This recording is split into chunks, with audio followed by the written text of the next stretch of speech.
and gentlemen, welcome to the Justin Masterson Show. We are glad you're here, but of course, I am not here by myself. I have my friend and colleague, Mr. Matthew Zappasodi. We call him Zappo. What's up, people? Yeah. On the mic, we got Mr. KEVI MORSE. Always giving us something great. This was the Outside song, but he just released Sunshine. Sticking with the theme. Just released Sunshine. Well, I guess it's pre-order. Okay, pre-order. Yeah. Which, there's something to pre-order, I'm sure. Yeah, you can pre-order the album. I think it comes out in March sometime. But yeah, I remember last time we were talking about KEVI, he blew us off because he had to go record in the studio. Oh, that's right, yeah. Which is okay because now he actually produced an album in like 3 weeks. So I don't know if that's normal in that biz, but he did that. He did it, and that's impressive. We're happy for him, Yeah. And he is a great friend of the show, and we appreciate all that he's doing. So if you need to go find it, look him up. KEVI MORSE, pre-order the new Sunshine, right? Did we say the name of it? Sunshine.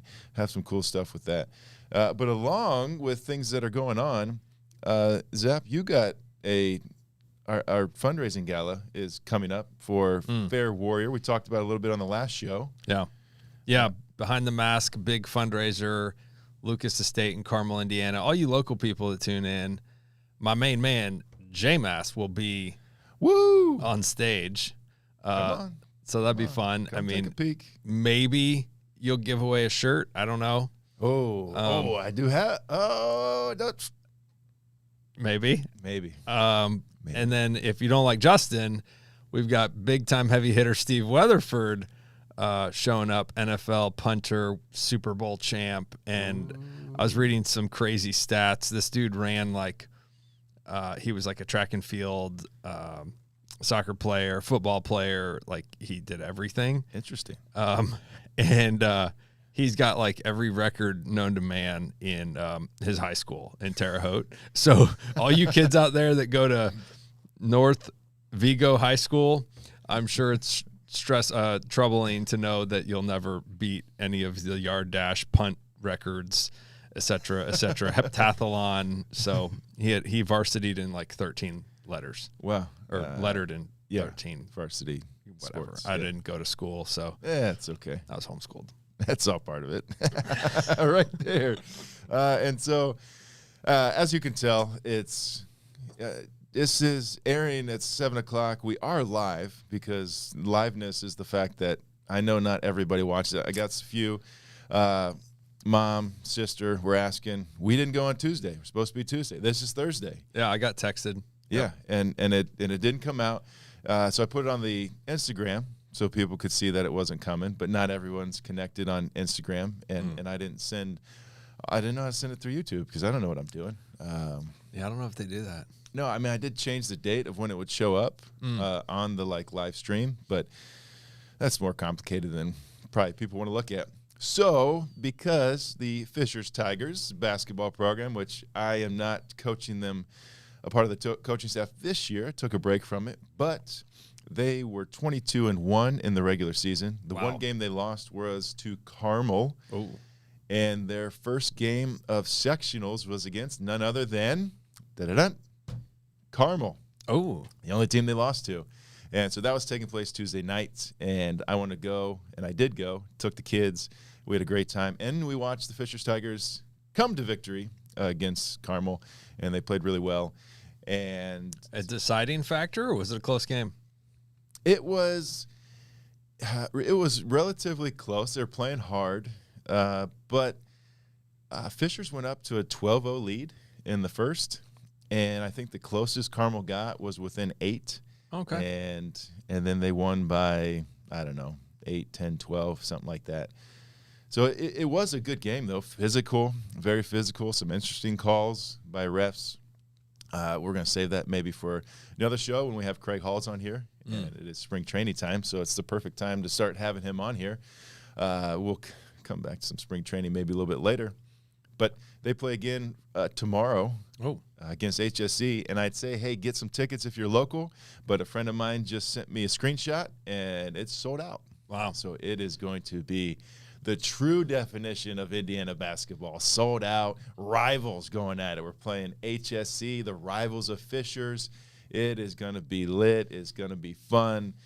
And who knows, maybe I'll take some videos. And you have your tickets? Yeah. Oh, yeah. I got them when it popped out at 8 o'clock. Me and the kids, we're going to hit it up and support. I got to be there to support my boys. And they go 22-1 when I'm not on the staff anymore. Yeah, there's a reason for that. Yeah, there probably is. No longer there to try and hold people back. Now they're free to do whatever they want and go have success without me. I doubt it. But sports is great. I don't play them anymore. You play any more sports, Zappo?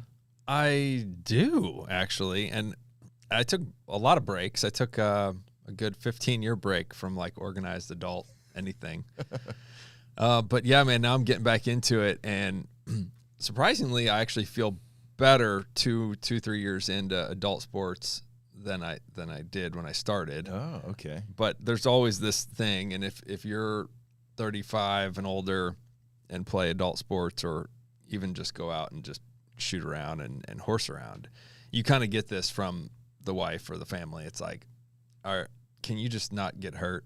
Can you just promise me you're not going to get hurt? So when I come home, the first question is, did you get hurt? I mean, it's like that's immediate, a valid question. Immediate. And if I'm limping or something, then it's like, oh, what'd you do?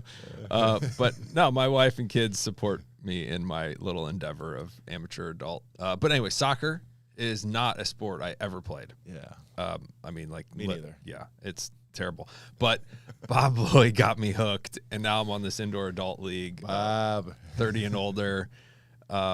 We play in the winter, so we're done now.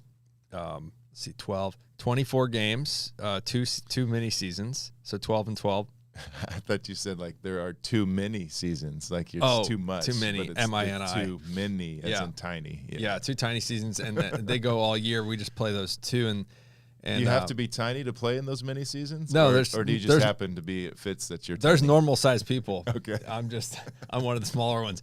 I play goalie a lot, which is, baseball wise, I'm used to like getting hit with balls and no fear of somebody throwing it at your face. And so it actually works out where I'll just, sacrifice my body for the ball, and it turned out to be okay. But last game of the 24, yes, I have not scored at all, right? And I'm not suggesting that I should. I'm not good, but you're an athlete. We're having fun. We wanted to win the last game. It's like 2-2, or we're up 3-2. We had an own goal, so now we're losing 3-2. An own goal? How'd you let your own person score on you? We've had a couple. Shout out to Sam Stables, our English coach, who gives us crap every time we do an own goal. But then we pull ahead 4-3, and there's just a couple minutes left, so we're just killing time, passing the ball around. And Sam, my guy, saw me down the field with about 30 seconds left, and I was not giving up. We were winning, and I wanted to try one more time, get a score.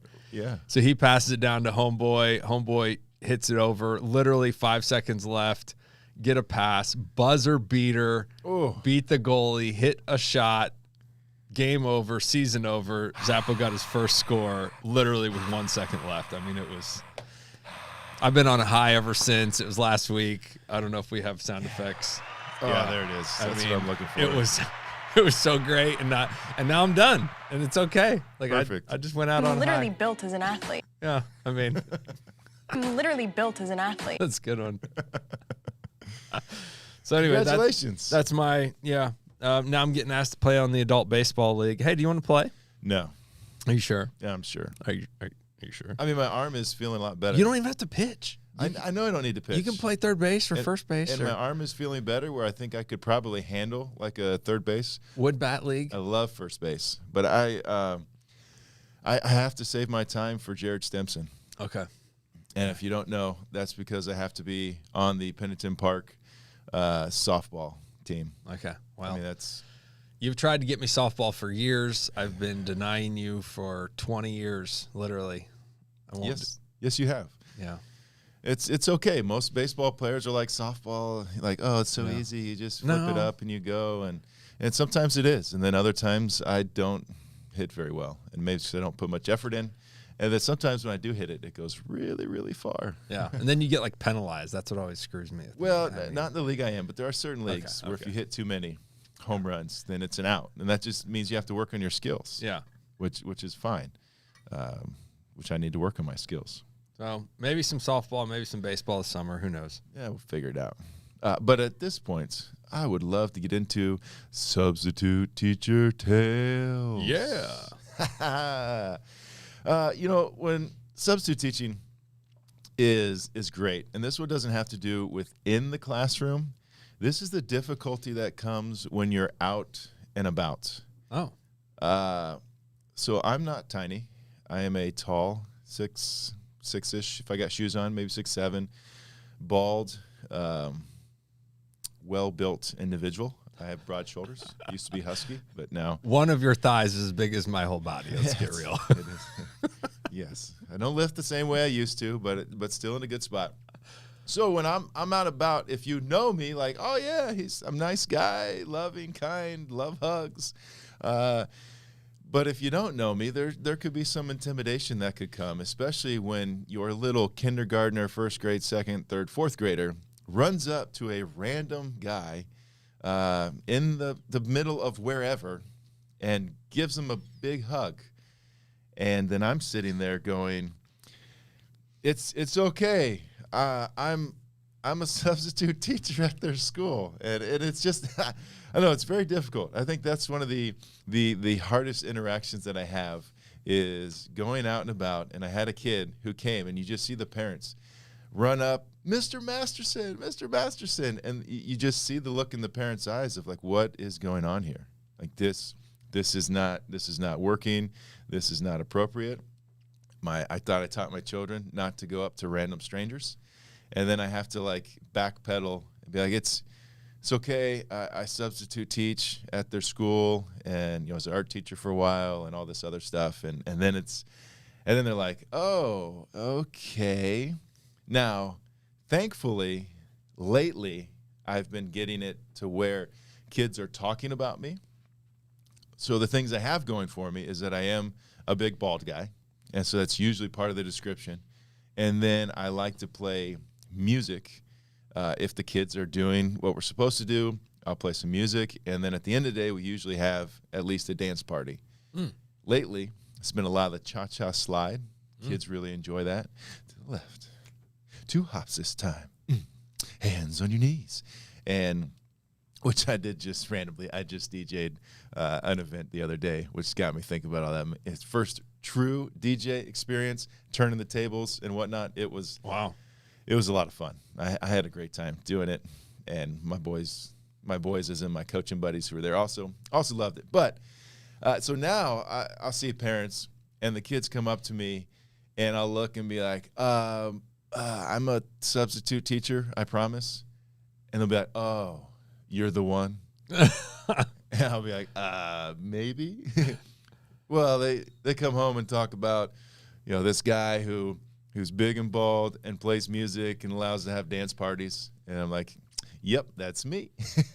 So nice. So it eases that burden just a little bit. But you don't always do the same class, right? You're in different classrooms? Yes, I do different classrooms. So if you taught them, a dance sequence in each class, and then at the end of the year, you put them in the gym or go outside, then you'd have like 10 classrooms and they could all do. Well, technically at Thorpe Creek, they're having a dance marathon for Riley, so for an hour and a half. Now, they didn't ask me to come and DJ or do that, but you would think that would fit because I'm already having dance parties with them. So much so that I walked out of fourth graders were doing a special event at the school. Walking out, one of the girls, fourth grader, says hi to me. Mom's right behind. And she's like, oh, you're that teacher. And I'm like, maybe. It's like, well, my daughter came home and she learned how to do the stanky leg.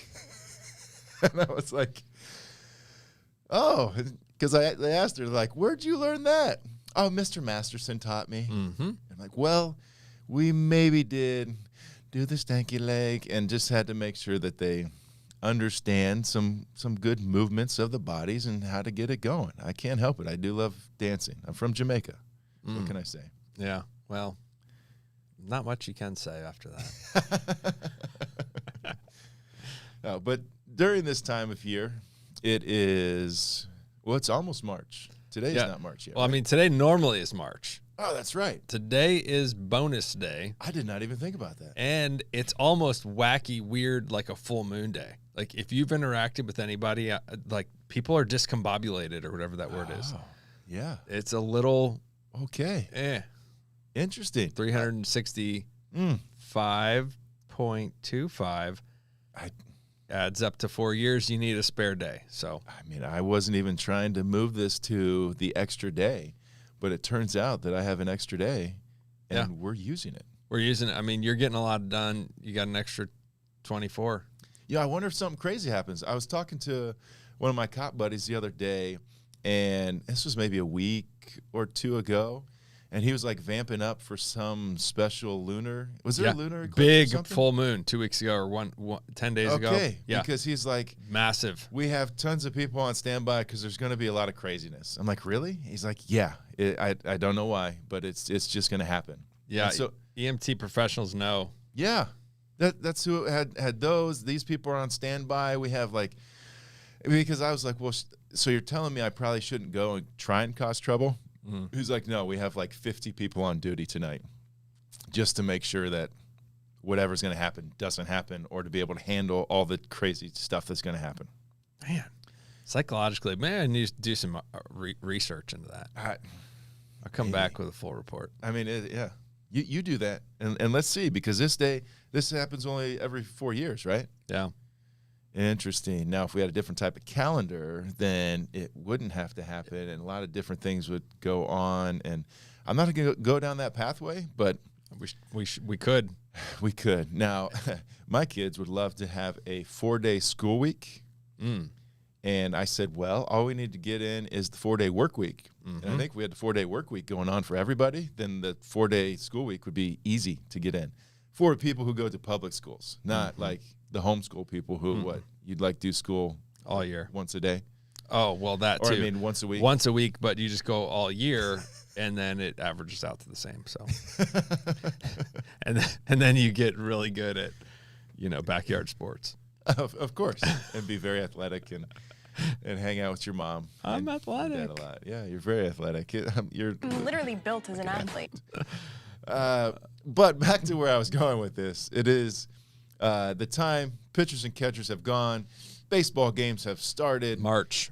Yes, we are almost in March, and people are over in Arizona, and they're down in Florida. Some friends of mine, some non-friends of mine, some people I haven't met yet, but maybe one day I will meet and hang out with, playing that little baseball game. I mean, I know we haven't talked about this, but okay, February 29th, March coming up. Okay, can we do an on-site broadcast and go down to spring training and interview some of your non-friend friends?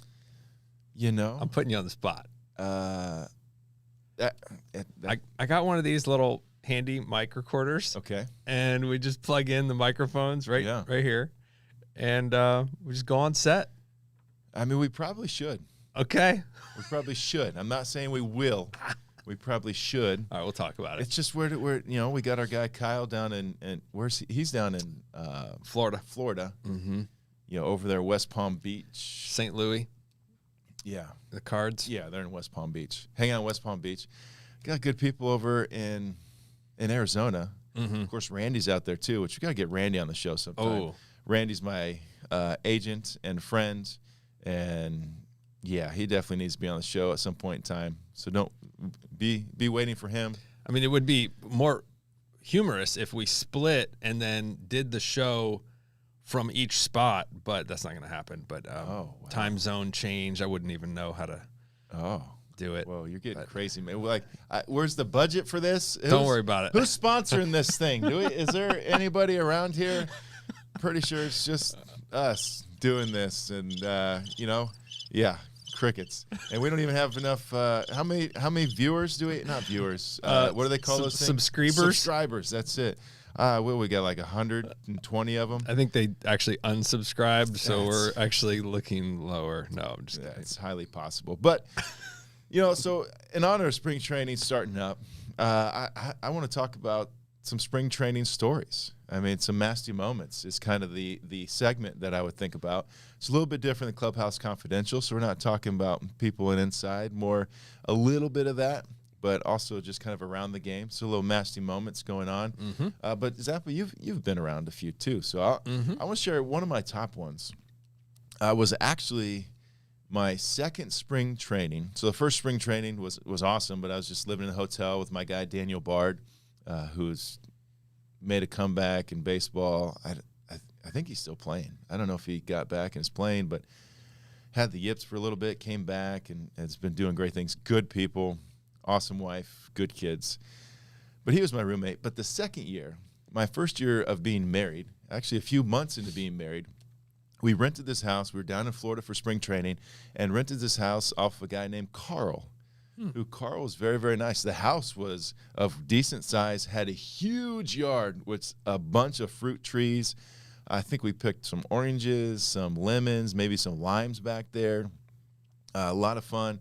Had lots of snakes too. I wouldn't say lots of snakes. We did have some snakes and got a little scary sometimes when Meryl would be like laying out. She's laying out, I think, in the front, and this little snake, pops by her and scared her just a little bit. Yeah. But it was awesome because most of my other buddies were still either having to live at the hotel or something else, and no one's really married except for me. Because I was married, got to come early and have my place away from the sorry, the mic went away from me. Yeah. On call. It was able to be away from the hotel. And what I remember most and what was so fun is we'd have all these guys over to the house. So it'd be Meryl, and then 5, 6, 7, 8 dudes who some had played with in Cape Cod League. They're all part of the Boston Red Sox organization. Would just invite them over, and we'd maybe spent the year before in Lowell, Massachusetts together in short season. And what do you think we did for fun over there? Well, other than try to catch snakes. Yeah, other than try and catch snakes. I mean, cornhole, ping pong, darts. Those are all great guesses. Of course, we have food, which food is forefront of it all. And so Meryl would put some stuff together for us. I'd probably help out. Dudes, they maybe brought some stuff. But the one video console that we had was the Wii. Oh, and Wii bowling. It's a good guess, Okay. but still not there. Dang it. It's very close. Wii tennis. No, it wasn't it. Let's just say some singing was involved, which you wouldn't expect out of the crew going on. Like karaoke? Like karaoke. Not Guitar Hero stuff. No, there was a game, and it was called American Idol. Oh, my. It was an American Idol game, and you'd have a microphone that would plug into the front of the Wii, and it'd come out, and then we would just be there singing the karaoke. Words would go on there, and then it would judge you on like pitch, if you could hold pitch or whatever, and those things. How well it actually did, I don't know. But then you try and hold that and see who could do the best. And so you got all these guys along with Meryl, and we're just cycling through, see who could sing it, and just having a good old time together. Wow, that's fun. It was. It was when would that have been? 2008. Yeah, that would have been spring training. Meryl and I just got married in November of 2007. And then a few months later, we're down in Florida spring training. And then a few months later, I get called up to the big leagues. Wow, that was a lot of fun. But I do remember some karaoke with you in the past. One was in Africa. No. Oh, yeah. Yeah, it was in Africa. Kenya. In Kenya, yeah. That was crazy.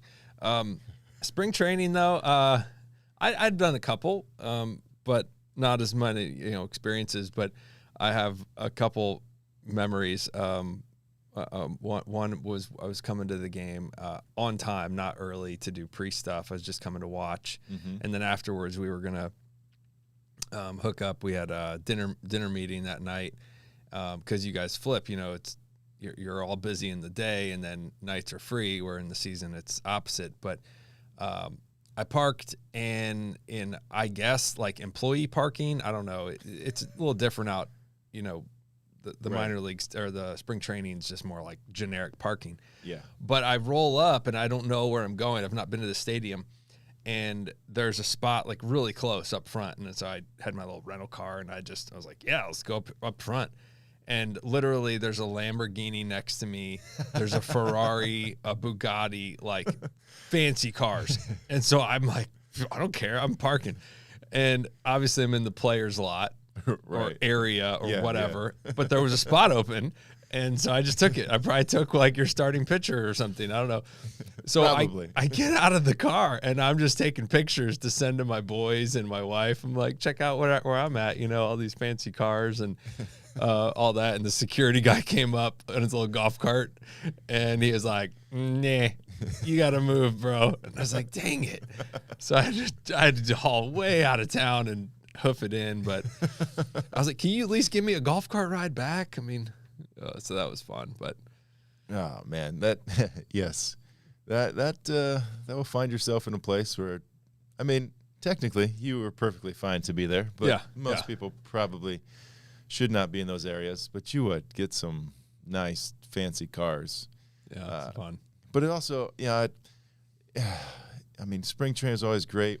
You get, especially in Cleveland, you had my guy Mark, who would do cooking on wood, and you just smell the grill going outside, just the wood At the park or at your house? at the park. Okay.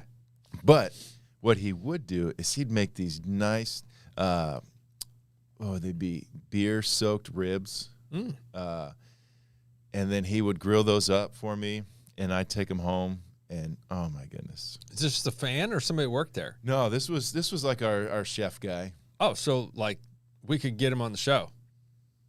Yeah. Yeah, for sure. I don't know. I don't think he's working there anymore, but Okay. if he is, I think I might have his number. Yes. If we have the same number, or at least I can go ask Tony Amato, clubhouse guy, and see if we can get that. And we get Mark on here. Let's see where he's at, and then we'll take the show to him. Let's go Yeah. try some ribs. And I still haven't figured out our FaceTime thing yet, because FaceTime likes to duck everything else and slow it down. But once I get FaceTime working, I would have FaceTimed him right now to Yeah. see if he'll answer and have him on the show. So be prepared. And for all those who don't understand the duck, we're not talking about flapping wing flying birds. Whack, whack, whack, but whack. Don't worry about it. Yeah, it just Whack, whack. it takes the sound down because the audio goes out. I mean, my wife's probably just turned off right now because she's like, he's talking about technical stuff. But hang on, babe. We're just trying to let the people know that things are okay. Love you, appreciate you.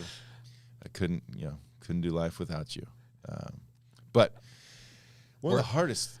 What did you got there? Words of affirmation. Yes, absolutely. Just like Zappo, appreciate you. I know I don't give you enough words of affirmation. Oh, it's good. I don't need any, but some people do. And it's okay. That's how you're wired. It's perfectly fine. Yeah. I have to learn that when you go into other people's little properties, that you don't have to do everything for them, but you want to encourage them and allow them. And when they come onto your property, you're able to live your life as you do, but also respect those boundaries that are around. And so do my best to do that for my people in this world. And so should you guys. That can take us in a lot of different ways. I don't think we're going to dive deep into that. But I will say this, one of the craziest things that happened at spring training that I will never forget was when we were running, and I heard a grown man scream loudly like I've never heard in my life before. Do you know where I'm going with this? I think so. So we were running, what would those be? Shuttles, 300-yard shuttles. And so it's 50 yards down and back, down, back, down, back. Yeah, it equals 300. And so in the midst of that, you're running, and then you're cutting and coming back. Do them all the time. Did them when I was with Boston. I talked about that with Tim Wakefield, watching him, do his shuttles, even as a old man. And you know what? I do need to take a moment, and this is going to be really random and odd. But yesterday I was just made aware that Tim's wife passed away, Stacy. They both had cancer. Tim passed away from cancer, and Stacy passed away. And you know what? I'm just gonna say a quick prayer for them, for the kids. God, we just, man, cancer sucks, and sorry, kids, for saying that, but it does, and we've dealt with it in our life, and other people are dealing with it. Some who have it, some who are losing loved ones. I just pray for the Wakefield family. I mean, the kids have just lost mom and dad, and so they're going to have to people around who are going to have to step up.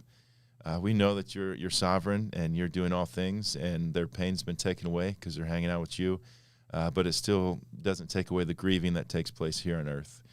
So would you be the comforter, the guide in all different ways, shapes, and forms? And we just praise you and love you. Amen. So sad thing in that, but as we continue on, in the moment of it, dude crying out, and we're running these shuttles, and my guy, Jason Grilli. You know Jason Grilli? Mm-mm. He's Italian. Man, Steve Padovani, we got Zappasodi, and now we got Jason Grilli. And so the grill master, been on different teams. He is full out sprinting and going, and on his cut, he's cutting to come back. He just falls down in an instant and just screaming in pain, like so loud, like this guy's not making it up. And what happened was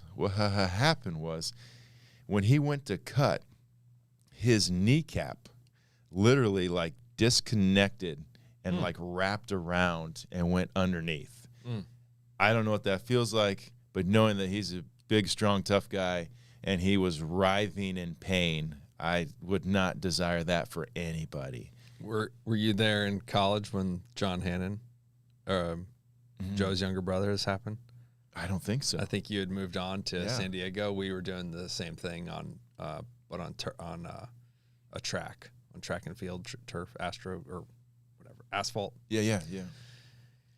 He cut and pulled his knee off. So, oh man, yeah, I've been there, heard that before, and it's not good. No. Now, thankfully for him, he was able to eventually come back, and I think was able to pitch in the big leagues a couple more times before his career ended. And now he's doing all types of, I don't know, baseball side stuff. He's got a wine things that he does too, or something like that out there. I happened to just randomly see him 2 years ago at a baseball conference. All the college and a lot of high school baseball coaches go to is in Chicago, and he was there as a vendor, showing off some of the stuff that he had. So it was kind of cool to see him there. But that was crazy as far as spring training goes. It's good. It is good. And maybe we'll share a couple more the next go-round, next show, just to keep that going, depending on how we have. But what I want to get at is I got called soft yesterday, Zappo. Well, I've heard it before. About me or about you?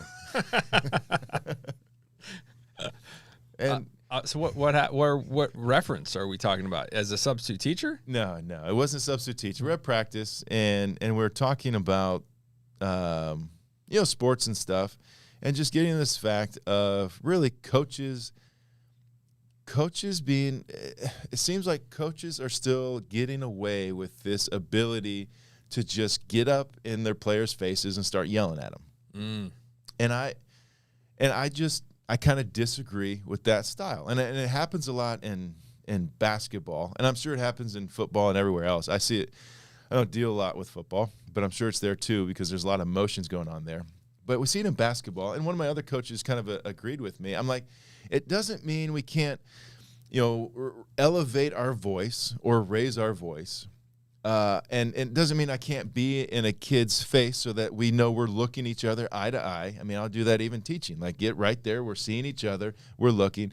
And then I'm having a conversation with them. But most of the time it's yelling and screaming and gyrating of the head to get things done. And some of what I've been trying to do over the last few years coaching in basketball is to adjust that style and theory and philosophy of just all the negativity that comes from it. But I don't know. Maybe I'm off base. What do you got on that, Zappo?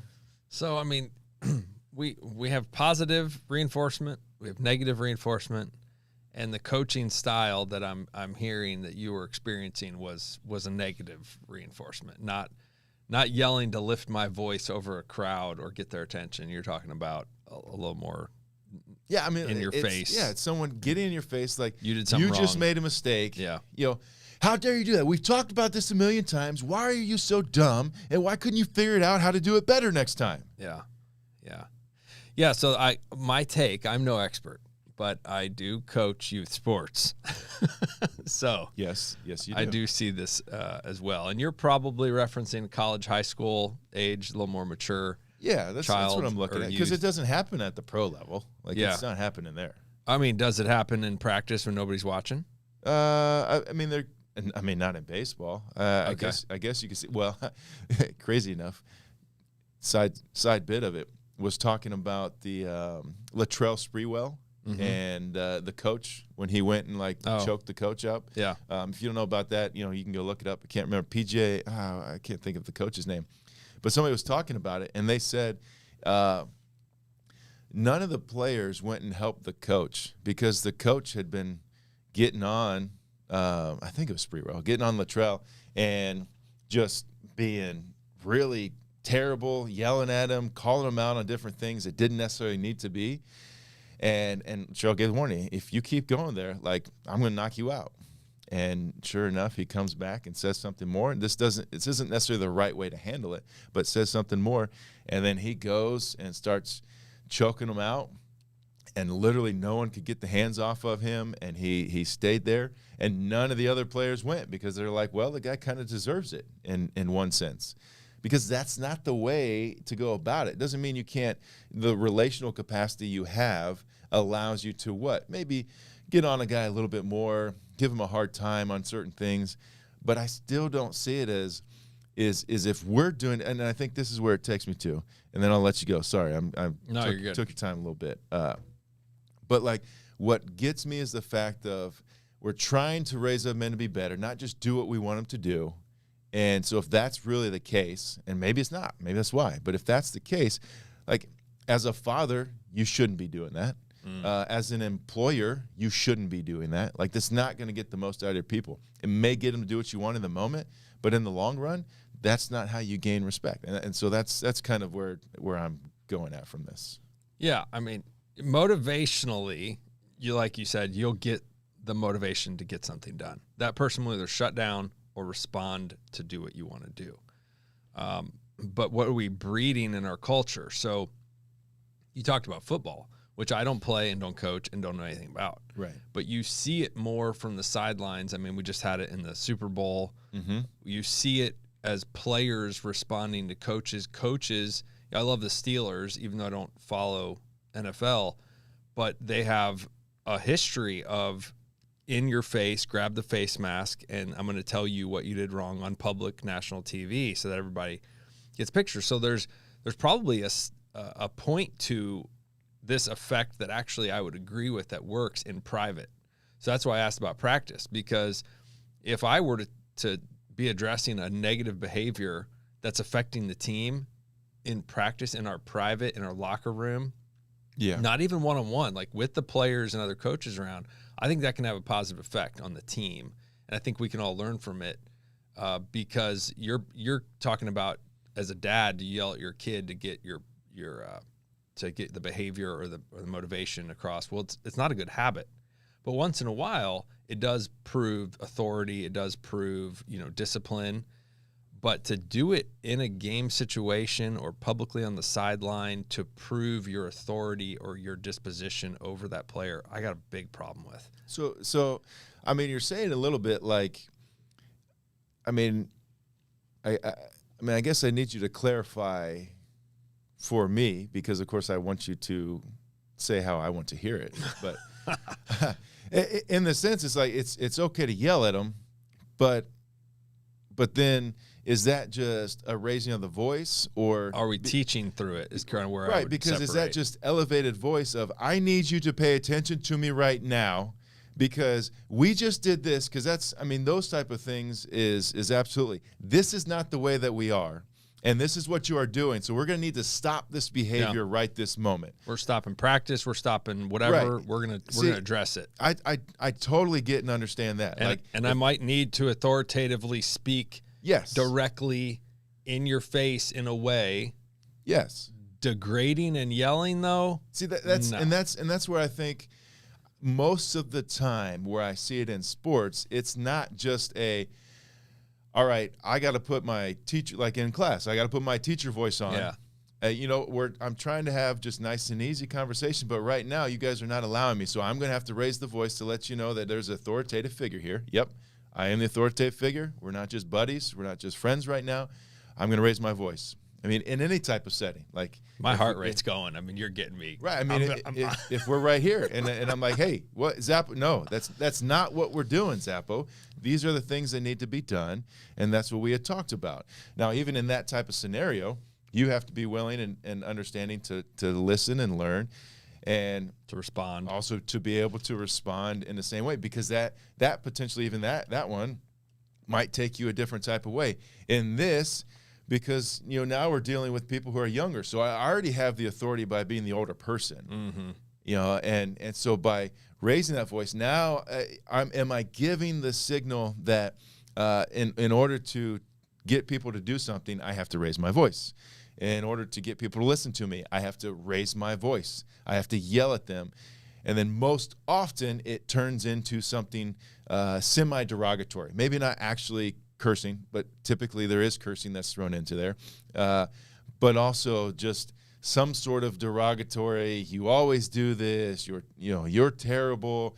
Like, why can't you figure this out? I thought you were smarter than that. Like those things, which you never get it. So So then I go to, is that okay in the classroom? No. Would a high school teacher be disciplined for that behavior? They should be, I think. I mean, so you think about, why is that okay on the sports field? Yes. Oh, well, it's okay because we've got testosterone and adrenaline and emotions flying. Well, as you always say, you're just not mature. You're not mature enough to handle those emotions on the field. So when that kid crosses the line or ticks you off one more time, I'm going to let him have it. It's like, well, that's not okay in the classroom. Right. You're supposed to be the mature one and hold your emotions back. And when they get to you and get edged, there's times where like an adult teacher or coach has to take their own time out. Like, I'm not going to respond here because I'm so frustrated, and that's a maturity thing. And then I'm going to come back when I'm calmed down, and we're going to have a one-on-one. So I don't think it's okay. I think it's a cultural issue.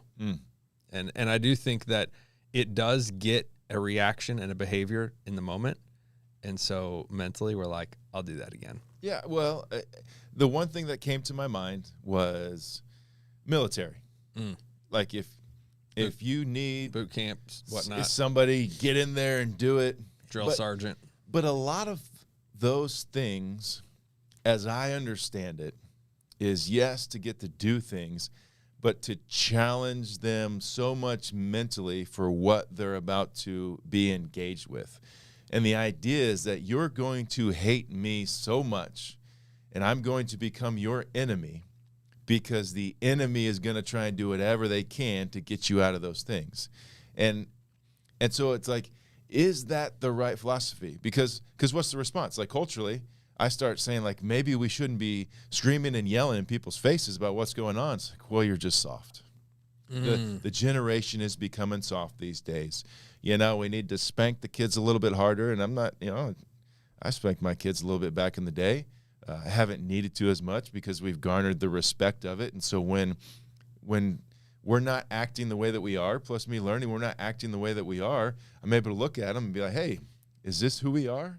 No, it's not. And so they feel that more of the healthy shame because they know they're loved, and they're like, oh, this isn't who we are, so I'm going to not do this behavior anymore. Yeah. I've recently have a coach in my boy's life that is I'm trying to analyze if I like it or not, but it's interesting because he's really tactical in stopping the practice often. Okay. And addressing the kids' performance. So I tend to coach on attitude and effort versus performance, but you do get to an age with the kid. It's like, dude, we've told you this 6 times. You're not doing it. And so Get your glove down. you either have to get off the get field your arm up. or step up your game. Like I'm seeing that as the kids get older and you have to be more direct, and that's okay. But he will, my boy says it's like he's addressing me in a way I don't like. Okay. Because he is calling me out, and it's not negative cussing and swearing at your stink or whatever, but he is saying open-ended questions like, why are you doing that? And you're like, as a kid, you're like, yes, I don't even know what I'm doing right now. I don't even know how to answer it. And he's like, you know better. Why are you doing that? And he doesn't brush it off and move on. He waits for the kid to respond. Right. He's like, that's not smart. And then you're like, well, is he trying to be mean? And the kid's now in something, somebody's in his face. He has to do something with that comment. That is not smart, is kind of saying like you're dumb. But what he's actually saying is what you're doing is not the best way to do it. Right. And so he'd say, why would you do that? Why would you do that? And he just waits. And it's like the kid has to like think, and he's trying to build this mindset. And so it's like he doesn't yell, but he gets his point across with, he could just yell like, get off the field. You know what you're doing. Why are you doing that? That's dumb. Move on. But he kind of pauses practice. And I kind of like that. It's a different approach. Yeah, I think that's the perfect approach. Now, not necessarily, when you say you're better than that, like that can have that two ways, because it can sometimes take you to think like, oh, I'm not good, or I am. Like the backdrop on the end of saying that is like, hey, you're a great player. You're not doing what you usually do. And so I'm calling that out, which is not, I'm not going to say that's always necessarily wrong, but I would emphasize more of, I love the questions. Like the ability to be like, hey, where are you supposed to be right now? Like we see it on the basketball court. Like, what are some other options to get open? Or I'll be like, hey, what are you doing? I'm supposed to be going this way, aren't I? That would be a great way to go. And some of it is the kids don't understand and they're afraid. I was just thinking about this one too. I was probably going to use a different time, but when we were at had a fight club training the other day for some leaders, and we're sitting there and we're doing this challenge going around of push-ups and say your names. So everyone gets in a circle, and then you're up in like a plank position, push-up, top of push-up position, and then you push up and say the person's name next to you. And you keep going around until you can't do a push-up or say the name, and then you fall, and then you say the next person's name. And so there was this, like, hint of not fear that came in my head, but this, like, expectation of, okay, I know that, like, push-ups are not necessarily a strong suit of mine. Playing, I didn't do a whole lot of crazy upper body, but like to do some push-ups here or there.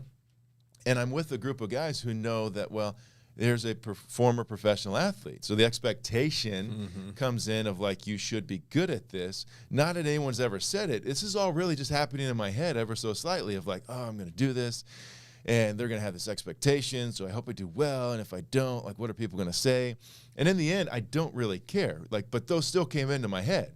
I'm like, it doesn't matter, because if I don't get very many, somebody will make fun of me, and then I'll make fun of myself, and then we'll have a good old time. And if I do well, then everyone's just like, oh, well, of course, he's a professional athlete. And then we make fun of me still anyways. And and I don't mind that in either way. And so I was able to go through like all the what ifs, what could. And then we go and we go through and do it.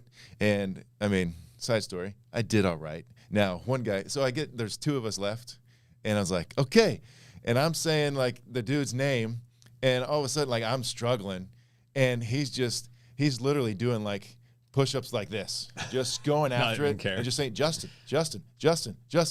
I'm like, okay, I'm done. Like, he's saying my name 15 times by the time I can say his name twice. So I got made fun of because they're like, oh, he's just ridiculing you right there. I'm like, yes, he was. And I appreciate that very much. But that all getting back to the fact of like all these kids in those moments, and I think we were there ever so subtly, is like, what's the right answer?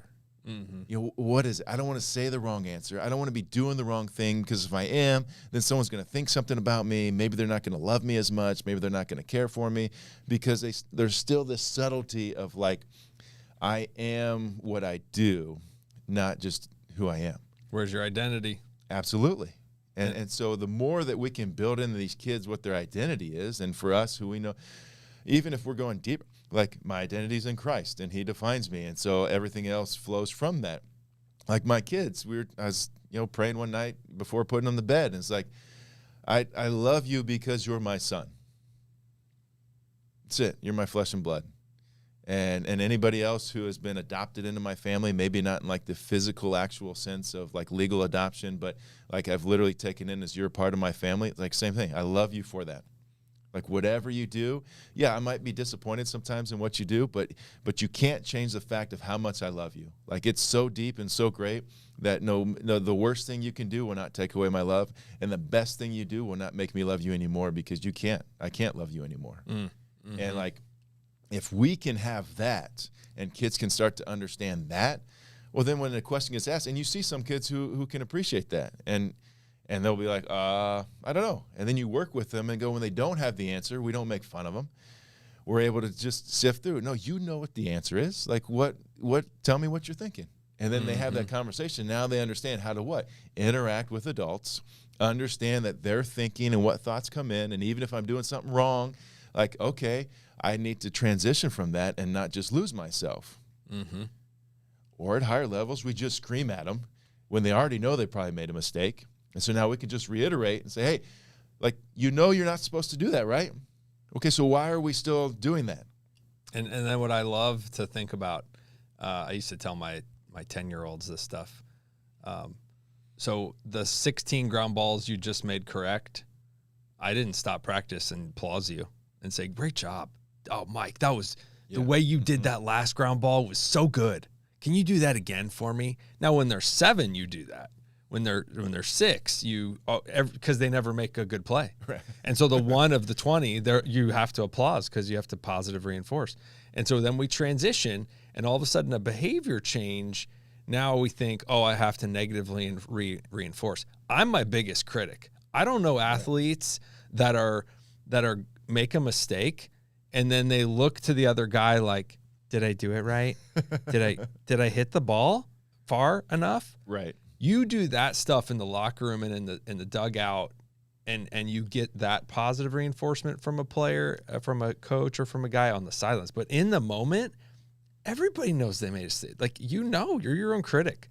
And so it is interesting psychology, and I am not that degreed person.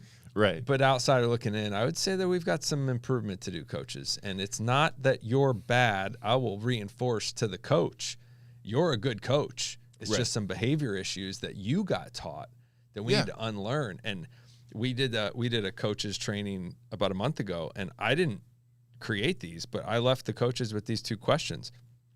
After the game or after the practice, what if you were to just ask these kind of questions versus that behavior and productivity that we've been talking about? What would you do differently next time?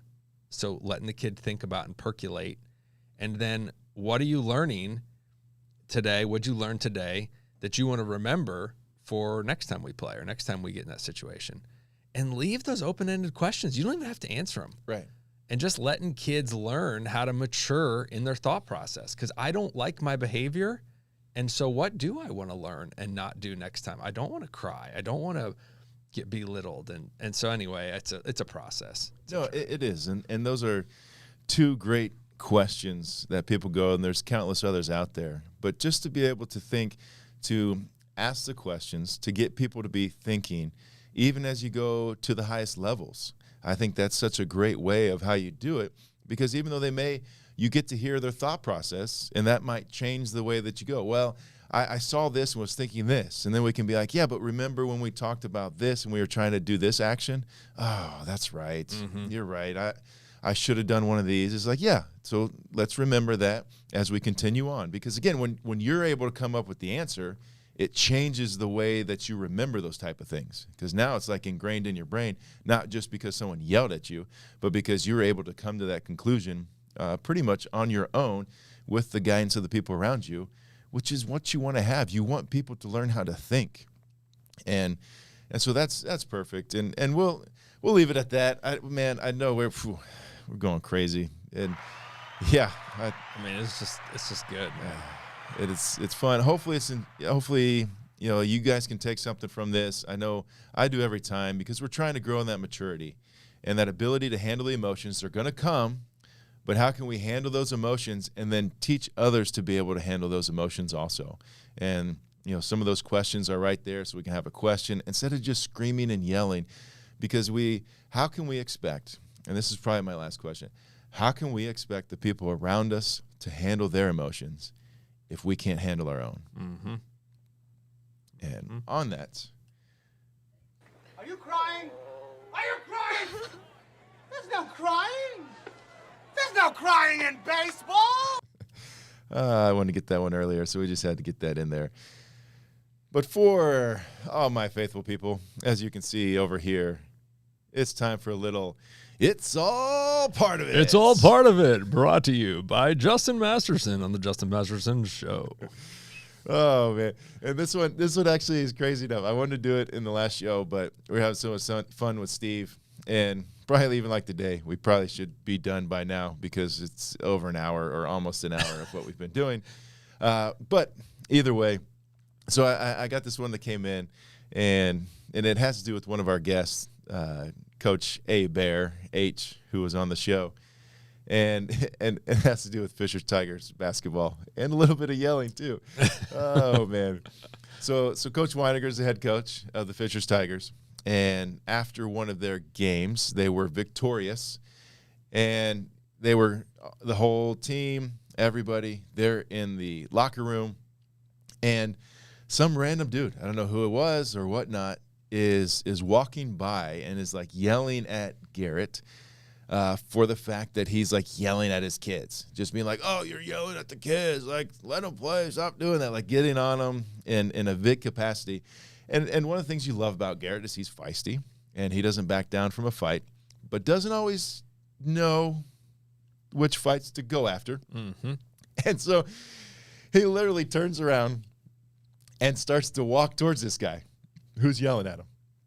And I don't know exactly the words that were said, but H is just like, and then old man H here had to step in between them so that Coach Weiniger wouldn't make now he probably wouldn't have, but so that Coach Weiniger wouldn't make a fool of himself.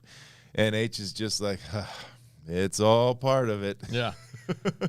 Randomly stepping in the mix and calling people out. Oh, my goodness. Of course. You just win a ball game. You're having a great season, and you got to stand in because a stinking fan is trying to cause some trouble for you. And yeah. We're not going to let that happen. Yeah, it's all part of it. I had one this week. Oh, yes. I went and helped me and my buddy Mike and my father-in-law Tom. We went and did some exploratory plumbing in the yard. It's called sprinklers. I don't know if you have any irrigation systems, waters the lawn. Yeah. And trying to figure out a problem. And I called in the big dogs who are smarter and more capable of digging holes. And so I'm the organizer. And anyway, we were looking into this problem and we had a leak. And so you're like, okay, we'll just follow the water. I mean, water's just flowing and you dig and there's more water, and so you just keep digging, and we're about to give up and literally just cap the line and call it done. And Tom's like, "No, I'm going to dig a little more." And we're approaching a sidewalk. We're a large sidewalk, like one that like a gator could drive on, like a razor. Oh yeah. Uh-huh. And he's digging under the driveway sidewalk now, and he's like, "I'm just going to keep digging until I find it." We're like, "Whatever."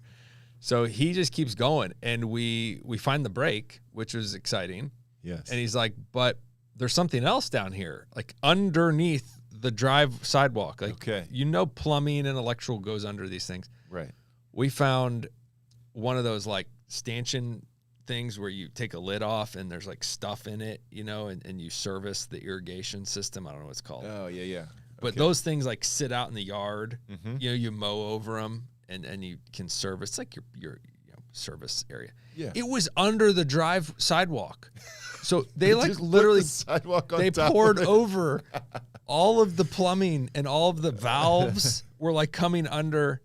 And so we were just like, what? Oh gosh, no, this is bad. It's all part of it, I guess. Is all part of it. Good thing you had Tom Weaver there. Shout out to old Tom Weaver. Oh. Being able to, that guy's, he's got a lot of good things, put stuff together and never gives up. Never He quits. is trying to get something done. Oh, that's impressive. Got it done, though. Shout out to your father-in-law. He fixed it. Well, we just thank you so much. Appreciate you watching, hanging out with us, dealing with the fact it's a little bit different, a little bit weird. But on behalf of Matthew Zappasodi and Justin Masterson, here from Mini Pod Labs for a little while longer. Go Fishers Tigers. Love you all. Thanks so much. We'll see you next time. They like my sound.